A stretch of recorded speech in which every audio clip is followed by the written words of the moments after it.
In today's video, we continue our season preview series as we look through teams in the Central Division and preview the upcoming 22-23 season. Today we look at the St. Louis Blues. What should we expect from them? We'll discuss that coming up next.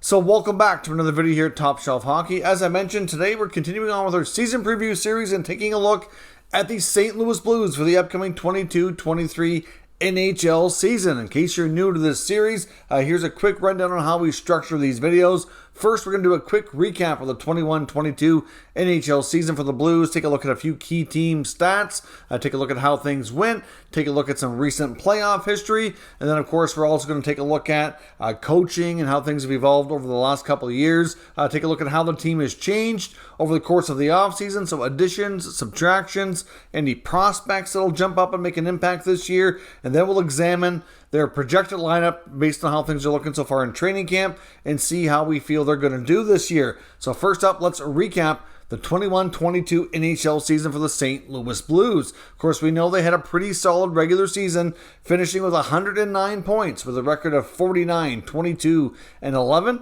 They scored 311 goals for fourth best, which was fantastic, while only giving up 242, which is also really good, for 11th best in the NHL. Looking at special teams, they were both really strong as well, with the power play clicking at over a 27% effective rate, which is phenomenal for second best in the league, and the PK was also strong, 84.1% for fifth best. So there's lots to like about the Blues season. Scored lots, didn't give up a lot, and special teams were phenomenal. Obviously, they went on to qualify for the playoffs, which they have for the past 4 seasons in a row. There was 1 year, 5 years back that they missed. Otherwise, they've been a playoff team for 10 of the last 11 years. The St. Louis Blues team has been pretty consistent. Of course, they have a Stanley Cup from a few years back. Otherwise, they've been in the mix several years that they've been considered at least a playoff contender or a cup contender, and they're they haven't really been near the bottom of the standings in a really long time. So they're certainly a model of consistency.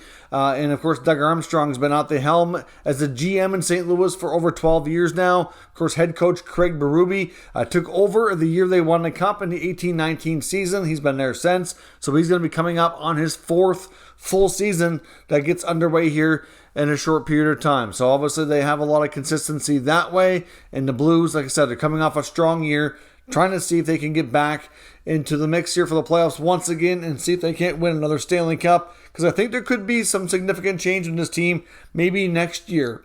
So now let's take a look at how this team has changed over the course of the last few months during the offseason. Well, let's start with some key additions. And to be honest, there really isn't a lot. They had to make a change in goal. So obviously they brought in Thomas Greiss. He's going to be the new backup goaltender to Jordan Binnington. Of course, some other goaltenders in the organization are no longer with the team. So Greiss comes over.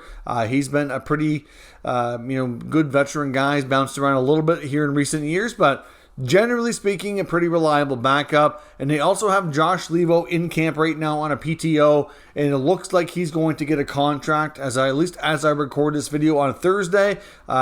He's probably not going to, this video probably won't be on YouTube until tomorrow, probably Saturday or Sunday. So depending on how things go here, that may or may not be announced. It could be, but I know as of right now, the rumor has it, and the way things look is that Levo is going to earn himself a spot and get a contract, but that's not 100% confirmed. Looking at the key subtractions to this team, they did lose some key veterans, including David Perron, who really, in my opinion, when you think of David Perron, you think of him in a Blues uniform, even though he's worn a variety of other uniforms. Of course, he's bounced around a fair bit, but he ended up going to Detroit. The Blues, I think, wanted to retain him. They just didn't want to go as long-term as he was able to get in Detroit and he was hoping to get. So unfortunately, it didn't work out to keep him. The cap also played a role in that decision as well, but the combination of term and salary cap. Oscar Sundqvist is no longer with the team. Tyler Bozak is no longer with the team. He appears to be heading down the retirement road, but that's not confirmed as of yet. And as I mentioned, they lost their number 2 and number 3 goaltender in the organization, with Ville Husso and Charlie Lindgren both departing as unrestricted free agents. Now, do they have any prospects who can make this lineup and have an impact this year? And I believe they do, but it's probably only just one, and that's Jake Neighbors. I think Jake Neighbors has an excellent shot at making this roster out of camp. Even if he doesn't, I think he could be an impact player later, but I think there's a real good chance Neighbors will be on the opening night roster. They were really hoping for prospect defenseman Scott Perunovich to be in the lineup, and maybe this would be his breakthrough year, but he's now out for 6 months with shoulder surgery, so that's not going to happen. Best case scenario for him is that St. Louis has a good year, he comes back near the end, and maybe can squeeze in a few games and perhaps help in the playoffs. And that's it. Now, they're also missing as well, if you want to look as a key subtraction, which is what I've been adding on this series, is players that are out long-term with injuries, is Marco Scandella, also out for around the 6-month mark as well. So there's a couple of defensemen on the Blues organization that they're down, so that's not good. So he will be out as well. So now let's take a look at their projected lineup heading into opening night. Right now, we're projecting the opening night top line. Looks like Robert Thomas with Pavel Buchnevich and Vladimir Tarasenko. Looks like your next line will be Ryan O'Reilly with Jordan Kyrou and Brandon Saad. So that'll be your top 6.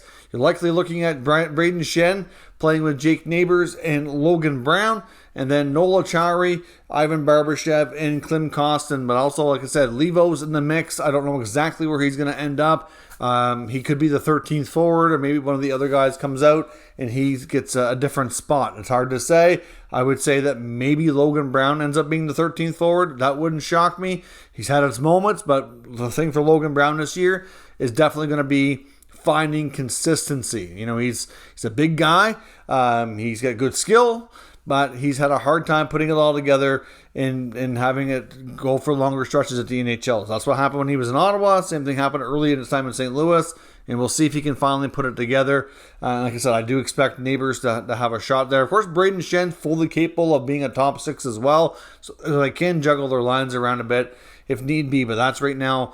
I use dailyfaceoff.com for the lineup projections, and that's what the things are looking like as we speak right now. On the blue line, looks like it would be Torrey Krug with Justin Falk, Nick Leddy and Colton Parayko on your second pair. And your third pair, likely going to be Robert Bortuzzo and Mikkola. Now, of course, like I said, Perunovich would have been in the mix there as well. And, of course, Candella's out. I do wonder if the Blues might possibly go hunting for a bit of some depth on D. Nothing, high. They've been rumored to be in the mix for Jacob Chychrun, although I don't know that really is what they need.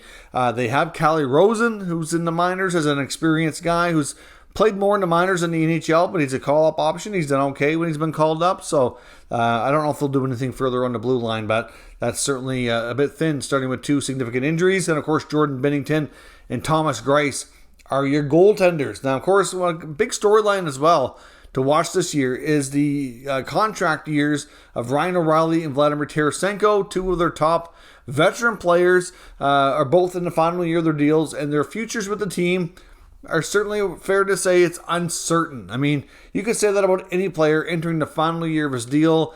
From what we've seen, things have been relatively quiet on contract extension discussions. We know Tarasenko has requested a trade back as far as more than a year ago. It never came to be. We haven't really been able to confirm that he's rescinded that request, but he seems to be okay to finish out the contract there. O'Reilly, of course, has been the captain, led them to a Stanley Cup, won tons of personal hardware along with that same year. I would think there would be an appetite to bring O'Reilly back, but of course it has to be the right price. Of course, this offseason as well, we also seen them offer and get big money deals and long-term deals done for Thomas and Kyrou.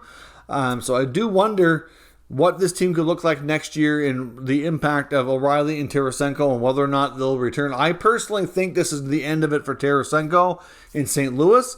O'Reilly, I think there's a better chance that he returns, but it's just difficult to say. We don't really know at this point what he's expecting on a next contract and if they're going to kind of let it run its course and revisit in the early part of the offseason before UFA period begins. I don't know how that's going to work out, but that's definitely going to be a big storyline for me watching this team throughout the season. Typically, when you got players playing for contracts, you typically do get good results.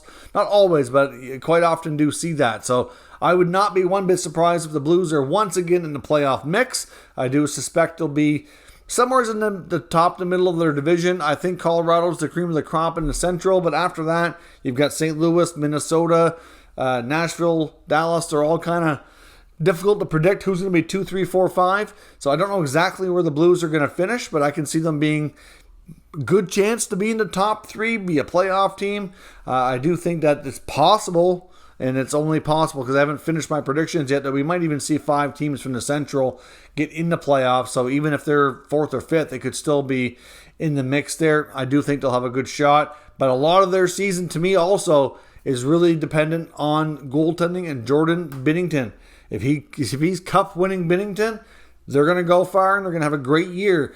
If he's, ho-hum average Binnington, like we've seen at times last year, early in the season especially, then it might not be as good. But even with Binnington not being at the absolute top of his game last year, I think it's fair to say he was at the end of it and into the playoffs. He was really good, but he doesn't have Ville Husso. So, can Thomas Greiss provide that same level of support as we saw between Husso and Lindgren? I don't know. So that would be my concern, I guess, if I'm St. Louis. So Binnington needs to be on the top of his game like he was when he first came up and helped them win a Stanley Cup, or it may be challenging, but we'll see. I expect pretty good things overall from the Blues this year. Let me know what you think down in the comments, and we'll discuss further. If you're new to the channel, of course, make sure you subscribe and stick around. We'll keep you up to date with the latest news, rumors, and analysis on all 32 NHL teams. Thank you for watching, and I will catch you next time.